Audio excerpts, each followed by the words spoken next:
আজকে আমাদের হাটাজারি আর্জেন্টিনা ফ্যানদের উদ্যোগে আজকে যে আর্জেন্টিনার জন্য যে শুভকামনা এবং আর্জেন্টিনা টিমের প্রতি যে আস্থা জানিয়ে আর্জেন্টিনার যে সমর্থকরা যারা আছেন হাটাজারি আনাচে কানাচে হাটাজারি পৌরসভা সহ সবাই আজকে উপস্থিত হয়েছে। আমি একজন রাজনৈতিক ব্যক্তি হিসাবে এই এলাকার ছেলেদের সাথে ছোট ভাইরা যারা উদ্যোগ নিয়েছে তাদের সাথে আন্তরিকতার কারণে তারা আজকে, আমি যেহেতু আর্জেন্টিনার একজন বড় ফ্যান, তারাও আমাকে আমন্ত্রণ করেছে।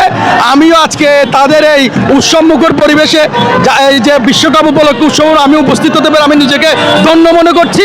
এবং যে ছোট ভাইরা নিরলস পরিশ্রমের মাধ্যমে আজকে বিশাল অর্গানাইজ এবং সবাই মিলে যে উৎসাহ উদ্দীপনা চলছে, আমিও তার একজন ভাগিদার হতে গর্ববোধ করছি।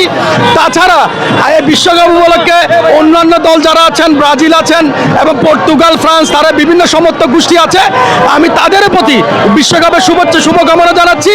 আমরা দল মন নির্বিশেষে এই বিশ্বকাপের খেলাটুকু সবাই সম্প্রীতি এবং ভ্রাতৃত্বের মধ্য দিয়ে নিজেদের মধ্যে আনন্দ ভাগাভাগি করে নিয়ে আমরা বিশ্বকাপটা উপভোগ করব। আমরা যাতে কেউ ওই বিশ্বকাপের এই আমেজ নিতে গিয়ে আমরা যাতে কেউ ব্যক্তিগত দ্বন্দ্বে জড়িয়ে না পড়ি এবং এই খেলার মধ্যে যাতে আমরা মাঠের মধ্যে সীমাবদ্ধতা রাখি বা যাতে আগামীতেও একসাথে এ পথ পাড়ি দিতে পারি, তার জন্য সবার দোয়া কামনা করছি। আর্জেন্টিনার প্রতি সবার থেকে দোয়া কামনা করছি যাতে গতবারের মতো চ্যাম্পিয়ন হয়ে তাদের যে সমর্থক আছেন সবাই যাতে খুশি মনে তাদের এই আনন্দ উদযাপন করতে পারে, তার জন্য সবার সহযোগিতা কামনা করছি।